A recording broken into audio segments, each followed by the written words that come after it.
Insights in Autism series. If you live in the Tulsa area, you will definitely recognize the name of today's guest, and you may have even had the pleasure of having her to an IEP meeting at your school.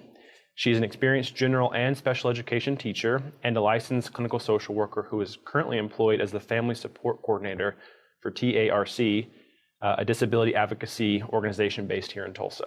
She has had a distinguished career and has won awards for her work from the Oklahoma Directors of Special Services, the Autism Center of Tulsa, and the Oklahoma Institute of Child Advocacy. Without further ado, Ms. Sherilyn Walton, thank you for being here. You're welcome. I'm glad to be here with you. So tell us about your role at TARC and how you came to work there. Well, my journey to TARC really began many years ago. My first mentors were Ann Sullivan and Helen Keller. Wow. And I saw the movie The Miracle Worker many years ago, the original movie, by the way. And I really enjoyed what Ann Sullivan was doing with Helen Keller. So I also had experienced a hearing loss when I was very young. And so I really connected with those characters. And I just decided I wanted to be like Annie Sullivan. Wow. So I decided to pursue a degree in deaf education from the University of Tulsa. And so that's kind of where I got started. Nice. And then how did you get from there to your role as an advocate at TARC? What made you kind of want to do that switch? Well, in my years of teaching, I enjoyed working with the students, but what I realized was that the parents really had a lot of difficulty navigating systems around their child's disability. So I had another role model in later years, and that was a social worker with whom I worked. And I told her I was interested in working with families. And she said, well, I think you could pursue a degree in social work. And where you are getting ready to move to, there is a great university there, so you ought to think about that. And so I did. My goal there was to learn how better to work with parents. So I focused on parent support in my graduate studies and also behavior management. And so that's what I wanted to do. And then years later, I heard that TARC was developing a new program in family support, and I heard about that, and I went and applied for the job, and I got it. Correct. And how long has that been since you've been there? It was in '96, so it's been about 23 and a half years. Okay, wow, you must enjoy it. I really enjoy it.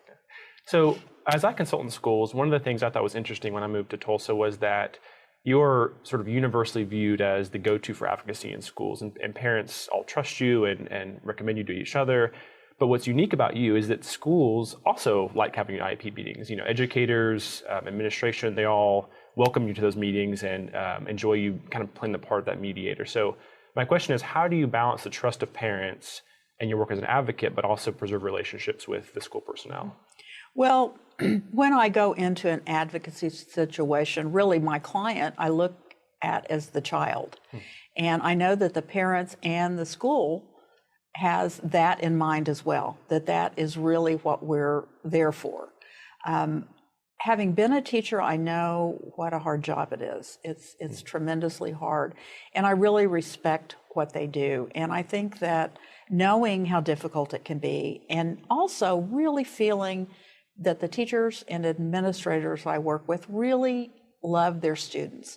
And I think that everyone's goal is the same, to really find the best ways to help the child in the school setting.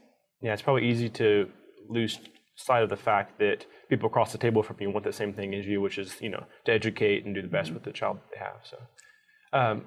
So as parents who are trying to balance fighting for their child, but also trying to avoid burning bridges with the school, are there tricks you've learned along the way to maybe preserve those relationships from a parent's perspective? I mean, you obviously as an advocate have a little bit of a professional distance there, but for parents, that's probably a little bit more challenging, wouldn't you say?